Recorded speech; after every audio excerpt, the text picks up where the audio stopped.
Bienvenue dans ce magazine, nous sommes ensemble pendant 26 minutes, le temps de faire le tour de l'Île-de-France et d'en découvrir sa richesse culturelle.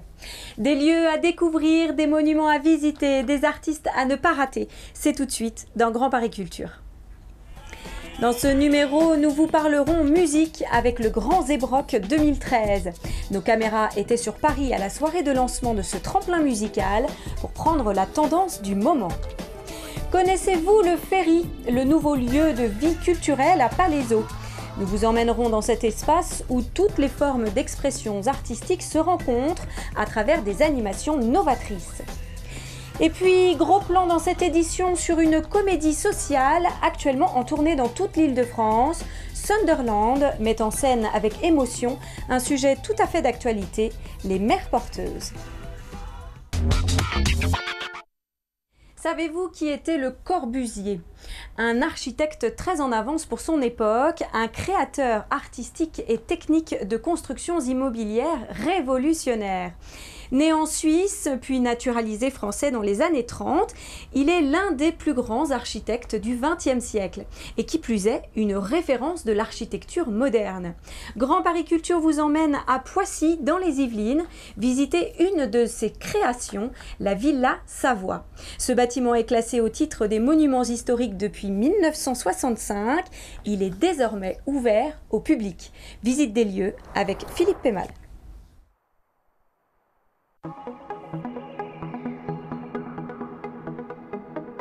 Avec ses lignes modernes et ses pilotis, elle semble flotter dans l'air comme une maison d'architecte du XXIe siècle. Et pourtant, cette maison a été construite en 1930. Elle est l'œuvre d'un visionnaire et d'un génie de l'architecture, un certain Charles-Édouard Jeanneret, plus connu sous le pseudonyme de Le Corbusier. Inspirateur de l'architecture moderne, Le Corbusier crée à Poissy, dans les Yvelines, cette villa pour Pierre Savoie, riche administrateur d'une compagnie d'assurance. Dans les années 20, Pierre et Eugénie Savoie décident d'acheter un terrain de 7 hectares à Poissy, sur un plateau surplombant la Seine, pour y élever une villégiature, une maison de campagne. Et pour ce faire, ils font appel à un architecte très en vogue à l'époque, Le Corbusier, à qui ils vont donner une très grande liberté pour construire cette villa avec son cousin Pierre Jeanneret comme architecte. Et aujourd'hui, nous avons derrière nous un vrai manifeste d'architecture de Le Corbusier, puisqu'avec la liberté que la famille Savoie va lui laisser pour construire cette maison, il va y appliquer les règles d'architecture qu'il avait définies en 1927. Le plan libre, la façade libre, les fenêtres en bandeau, les pilotis et au-dessus les terrasses au-dessus donc de l'habitation. Ces 5 points sont le résumé des idées architecturales du Corbusier. Les pilotis ne servent pas qu'à surélever la maison, ils en supportent le poids. N'étant plus porteurs, les murs et les façades s'allègent, ils peuvent prendre des formes ou être percés de fenêtres sur toute leur longueur. Des concepts inédits pour l'époque. Il amène d'abord ses propres idées et puis il fait de cette maison un manifeste d'architecture. Il va créer effectivement ses fenêtres en bandeau, il va créer ses terrasses, il va créer ses plans inclinés pour accéder à l'étage, ses escaliers. Tout cela, aujourd'hui, on va le retrouver, on le retrouve décliné d'une façon ou d'une autre dans nos modes d'habitation. Et c'est Le Corbusier qui est à l'origine de ce mode de vie que nous partageons encore aujourd'hui. La famille Savoie utilisera la villa comme résidence de week-end. Ils la baptisent les Heures Claires en raison de sa couleur blanche et de sa luminosité. Ouverts aux idées nouvelles du Corbusier, les Savoie n'en restent pas moins exigeants sur ce qu'ils souhaitent y voir. Les Savoie étaient imprégnés de modernité. C'est pour ça qu'ils avaient aussi choisi Le Corbusier pour construire leur maison. Mais les exigences de confort voulues par les Savoie et les exigences architecturales de Le Corbusier parfois se rencontraient difficilement. Ainsi, par exemple, derrière la cheminée que Madame Savoie voulut intégrer à son séjour posait un certain nombre de problèmes d'architecture. Madame Savoie aussi vit lors d'une exposition à Paris un système d'éclairage qui est ici encore présent, particulièrement moderne, qu'il fallut intégrer à la maison. La maison regorge d'idées nouvelles pour l'époque, un garage intégré dans la maison, des espaces modulables, des étagères intégrées, des prises électriques et une salle de bain étonnante pour l'époque. Aujourd'hui, on a l'impression qu'on a déjà vu ça quelque part, puisqu'effectivement, dans les catalogues de décoration intérieure, dans certains hôtels, dans certaines commandes d'architecture, on voit ces salles de bain intégrées totalement à la chambre. À l'époque, c'est totalement révolutionnaire que les Savoie aient intégré une salle de bain que Le Corbusier va créer en s'inspirant de l'Orient, avec ce lit de repos et cette baignoire qui ressemble avant tout à une piscine. Madame Savoie, ayant pris les clés de sa maison et venant y résider, se plaindra beaucoup à Le Corbusier, en particulier de l'eau qui l'empêche de dormir, parce que lorsqu'il pleut, elle frappe très fort le puits de lumière qui éclaire son lavabo, et encore pire, cela prend l'eau, il y a des infiltrations et il fait très froid dans la villa.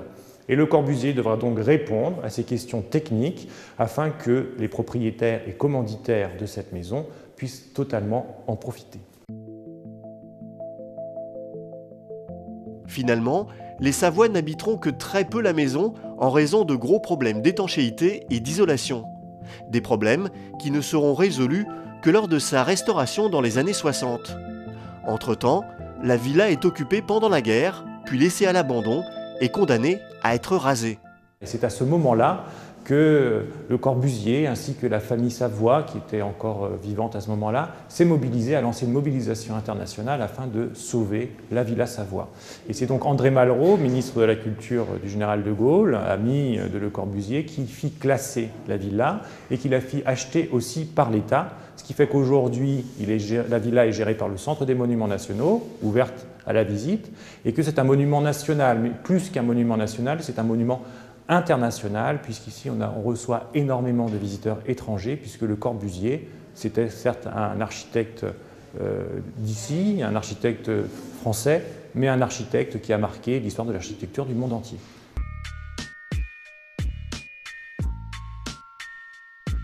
La Villa Savoie se visite. Vous y découvrirez l'incroyable modernité de la pensée du Corbusier, architecte phare du XXe siècle. Il aimait à penser que ces maisons étaient des machines à habiter, mais aussi et surtout des machines à émouvoir. 80 ans plus tard, l'émotion est toujours au rendez-vous.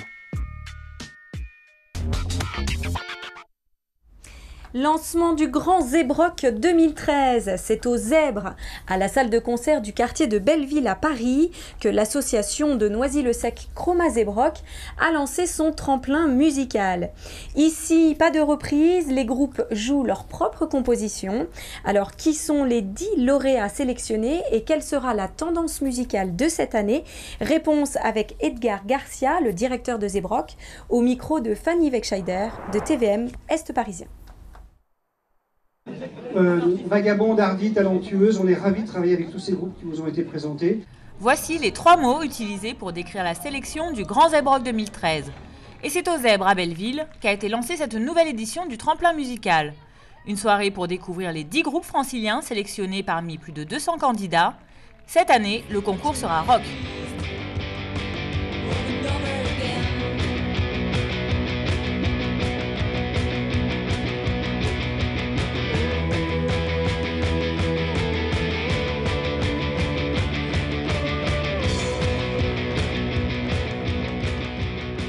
Le rock avec des guitares, le grand retour des guitares quand même, mais aussi le rock plus acoustique, plus intimiste, donc beaucoup de rock, et puis aussi de la chanson, du hip-hop, enfin, les choses sont assez mélangées. J'entends les chuchotements de badauds inconnus, remarques désobligeantes d'une poignée d'individus fatigués d'être discrédités par des cons, conditionnés par des concepts bidons, obsolètes, abscons.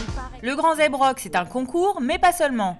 Pendant plusieurs mois, les groupes participent aussi à des ateliers d'accompagnement artistique. Il y a un regard de professionnel systématiquement à plein d'endroits, au chant, prestations scéniques, où les gens te disent non, ça tu fais ça, ça va pas.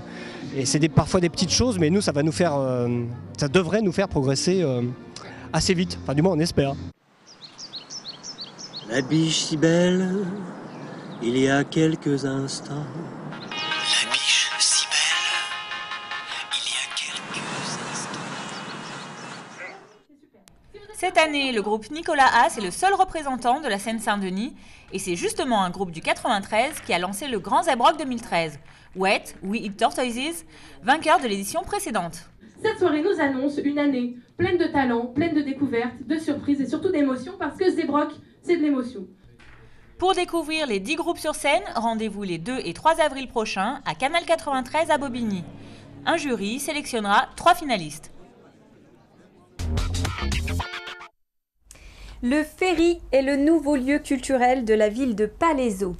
Un lieu de vie, un espace de création, porteur de projets. Actuellement, la structure abrite un showroom dédié à New York, intitulé New York Intense City. Peinture et montage street art nés de la créativité et de la collaboration d'artistes locaux. Visite guidée sur le chantier de cette exposition juste avant son vernissage avec Giuseppe Badge de Téléson. L'ancienne école Jules Ferry est depuis 2011 un nouvel espace de vie culturelle à Palaiseau. Petit rappel de ce concept. Le Ferry, c'est un projet qui est né d'une idée de l'ancien maire de Palaiseau, M. Lamy, et qui a été repris par Mme Robillard, qui a pour vocation d'associer à la fois un lieu de création et un lieu de sociabilité locale. L'idée, c'est d'associer à la fois des résidences d'artistes qui mélangent à la fois du contenu complètement culturel et artistique, mais aussi du jeu, un bar, un lieu de vie, quoi. Ici, en fait, on parle plus du processus artistique et de la manière dont les artistes y font leur création que du résultat final.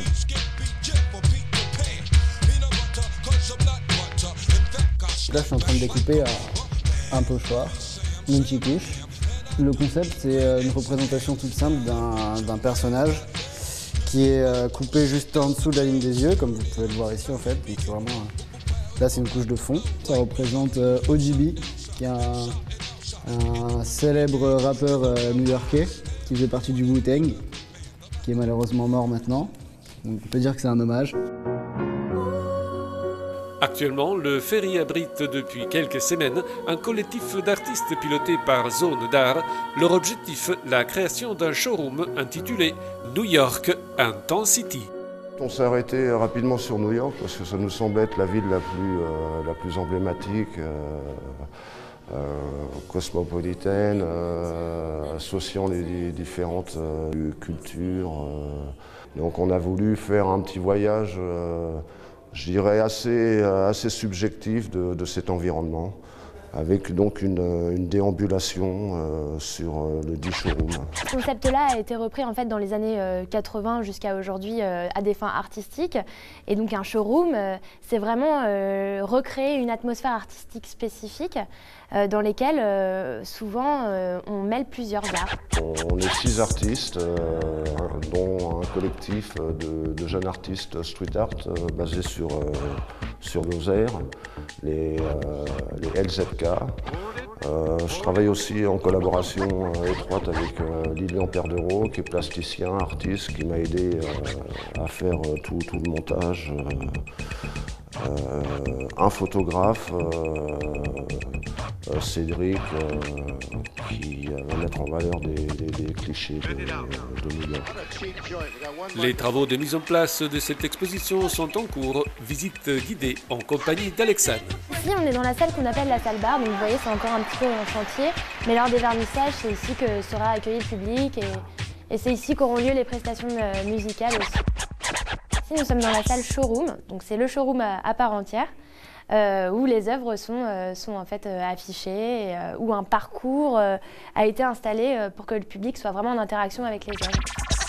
Et notre but, c'était aussi de démocratiser la culture, donc de permettre à un public le plus large possible de venir. L'entrée est libre, ce n'est pas payant, le public peut venir librement. Donc il y a aussi eu 2 soirées de vernissage qui visent 2 publics différents. Pour la première soirée, on est basé sur une soirée jazzy, je dirais old school, un peu plus intimiste, avec donc un trio de jazz formé exprès pour l'événement de jeunes musiciens locaux. Pour la deuxième soirée, là, on est basé un peu plus sur l'aspect hip-hop, rap, électro du New York de La pièce à côté, ça va être la reconstitution d'un squat new-yorkais, en fait. Donc il va y avoir des canapés, ça va être tout noir, et il y aura notamment une rétrospective des œuvres de Basquiat, Jean-Michel Basquiat, qui est l'initiateur du street art new-yorkais. New York regorge de points d'intérêt culturels et artistiques. Ici à Palaiseau, le showroom New York Intensity évoque clairement la métropole américaine en perpétuel mouvement.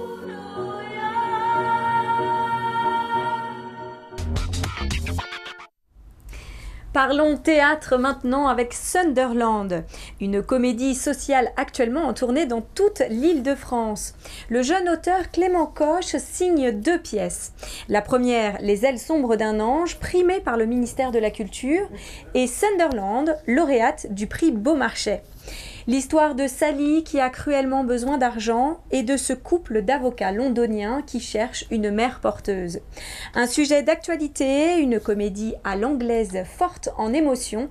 Pascal Andrieux et Corinne Fallin de Roy TV ont assisté à la représentation au théâtre André Malraux. Sunderland aurait pu être écrite par un Anglais, mais c'est le comédien et auteur Clément Coche qui est à l'origine de cette pièce à l'humour typiquement british. Sur fond de chômage et de pauvreté, une jeune Anglaise, responsable de sa sœur handicapée, va devoir trouver une solution pour obtenir de l'argent rapidement. Qu'est-ce qu'il voulait au centre? Oh, juste parler. Pour le boulot, tu vas trouver, t'as toujours été la plus maligne de nous toutes. Ah ben, 6 mois déjà, ça passe vite. Hein. Tu vas trouver. Ouais. La pièce parle un petit peu des mères porteuses. C'était un sujet un peu brûlant en ce moment. Et j'avais besoin de le situer géographiquement un peu loin pour que le débat ne soit pas devant le spectateur mais un peu en arrière. Et comme voilà, j'ai un plaisir et une émotion et un clin d'œil à l'Angleterre, voilà, je l'ai mis là. Clément Coche a vécu quelques mois dans le nord de l'Angleterre où il a travaillé dans une usine automobile. Il s'inspire de cette expérience pour nous faire partager dans cette pièce l'atmosphère particulière de la vie d'une famille anglaise abandonnée par la société. C'est très très particulier, c'est très presque un peu violent, acerbe, aiguisé. Ouais, il y a un vrai point de vue sur l'humanité, en tout cas là-bas. Ouais. Donc c'était un joli décor, un décor à la fois particulier, tenu, pas anodin pour la pièce. Une ambiance qui ne laisse pas les spectateurs indifférents, comme Laurence, particulièrement touchée par les personnages. Je trouve que c'est un hymne aussi un peu aussi à la vie, à l'amour aussi. C'est beau aussi, c'est l'amour de ces 2 sœurs. Celle qui est handicapée et puis la grande sœur qui est capable de tout pour rester à ses côtés et l'accompagner dans son handicap. Ça, c'est peut-être ce qui m'a le plus touchée, parce que j'ai une sœur handicapée, donc je suis bien placée pour savoir. L'humour anglais de Clément Coche prend constamment les spectateurs au dépourvu. Il permet ainsi d'aborder un sujet très sérieux, la gestation pour autrui. Ce thème polémique pourrait être un poids pour les acteurs, mais là encore, le rire des spectateurs rend les choses beaucoup plus légères. On est en plein dans l'actualité, voilà, tout simplement, donc c'est un peu surprenant, on ne s'y attendait pas, parce qu'il y a quelques mois encore, c'était pas vraiment encore d'actualité, on est en plein dedans. Mais c'est surtout du bonheur, un plaisir absolu, en dehors du contexte. On a joué 250 fois dans une salle qui est une jauge, comme on dit, de 300 personnes. Donc là, on joue pour 800, 900 personnes, je ne sais pas combien il y a.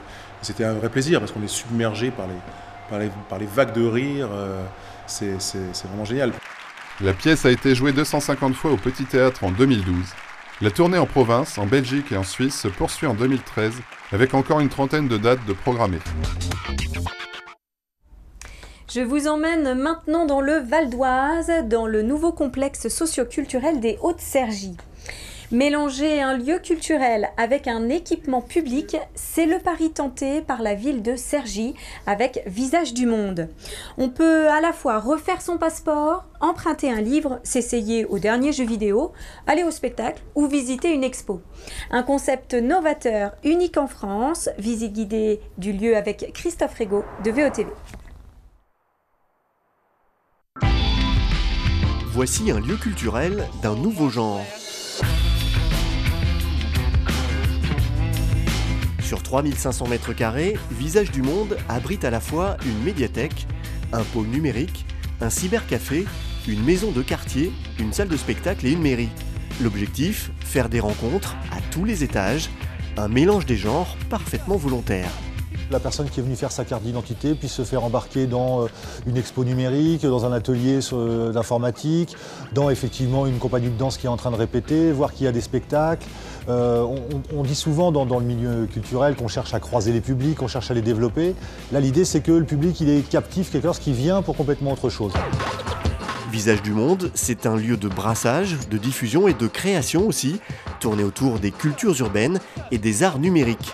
Au rez-de-chaussée, voici le Corner Geek, entendez le pôle multimédia. C'est un lieu qui sert aux artistes qui tournent autour du multimédia ou des jeux vidéo de nous préparer des playlists, c'est-à-dire un petit peu les jeux ou les références informatiques qui ont marqué un petit peu leur parcours. Donc ça c'est la partie un petit peu que vous voyez ici avec ces différents jeux installés qui sont la playlist d'Antonin Fourneau, qui est le premier invité de Visage du Monde, tout en sachant que ce ne sont pas des jeux vidéo d'un accès forcément tout dans la consommation très facile, il y a toujours une explication, un accompagnement, donc il est pareil ouvert, à partir du moment où il y a une médiation, il y a quelqu'un pour expliquer un petit peu le pourquoi du comment, on n'est pas dans de la consommation pure. Visage du Monde, ce sont aussi des surprises. Au détour d'un couloir, une exposition. Ici, on est sur un lieu un peu hybride, c'est-à-dire qu'on a plusieurs possibilités. Donc, soit effectivement là, on y a installé une exposition qui s'appelle Fat Cans Project, qui est en fait des graphistes ou des designers qui ont travaillé sur l'objet de la bande de peinture. On a ici un endroit un peu particulier puisqu'il peut s'ouvrir et se fermer, et qui nous sert effectivement aussi également de lieu où vous verrez, on a des bornes de jeux vidéo à l'intérieur. Et là, ces bornes de jeu nous servent pareil à développer de l'exposition autour du jeu vidéo. Dans les étages, on trouve également une salle de création numérique pour des artistes en résidence, une salle de spectacle modulable de 300 places et même un studio de répétition de danse avec une vue imprenable sur le quartier.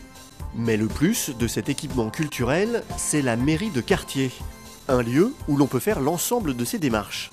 Là, on est sur un espace administratif, mais qui à la fois est complètement intégré au bâtiment, elle est à des horaires un peu décalés par rapport à une mairie traditionnelle, parce que par exemple, elle est ouverte le samedi de 10h à 18h sans interruption. L'idée, ça a été que tout le monde s'adapte pour que ce lieu, quand il est ouvert, propose quasiment tous ses services.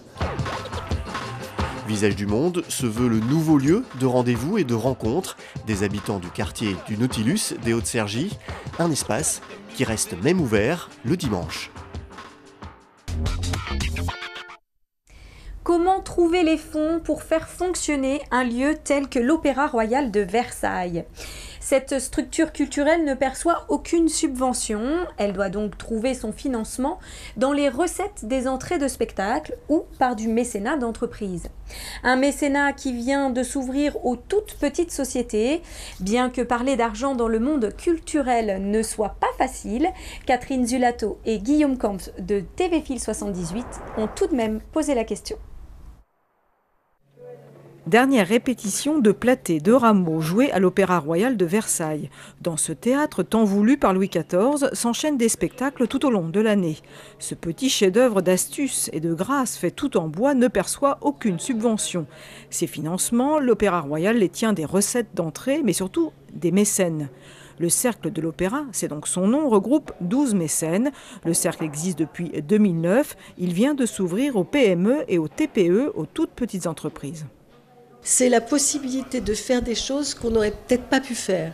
Alors, ça peut être acheter un clavecin dont on a besoin pour l'opéra, ça peut être financer un spectacle qu'on n'aurait pas pu financer cette année parce qu'on n'en aurait pas eu les moyens tout seul. Le ticket d'entrée pour intégrer le cercle des mécènes est fixé à 4 000 € et peut atteindre 45 000 €. Mais parler d'argent dans ce domaine, c'est toujours, disons, déplacé. Il est un intérêt fiscal, mais enfin, ce n'est pas l'intérêt majeur. L'intérêt majeur, c'est quand même de participer à ce que notre patrimoine vive et vive bien. Le retour, il se fait comment dirais-je, en ambiance, en contact, en richesse de contact. Et puis quand on est amoureux, on ne compte pas, comme on dit. Donc, alors, ne parlons pas d'avantage fiscal. C'est la cerise sur le gâteau, quoi. Grâce à l'argent des mécènes, l'Opéra Royal de Versailles a pu s'offrir une création de Denis Podalides. D'autres événements seront proposés à l'occasion de l'année Le Nôtre, qui va occuper la vie du château pendant tout 2013. Je vous propose de nous quitter en musique avec Maz Plant Out. Ce groupe seine-et-marnais s'est formé en 2001. Depuis plus de 10 ans, il a pas mal évolué, passant du duo au quatuor. Green, c'est le nom du morceau qu'il nous interprète aujourd'hui. Ce titre a déjà été diffusé plusieurs fois sur Radio Nova et le groupe fait partie de la Pépinière 2012, compile du Pince-Oreille, le réseau départemental des musiques actuelles en Seine-et-Marne. C'est une découverte signée Louis Vallet de Canal Coquelicot 77 et nous, on se retrouve la semaine prochaine.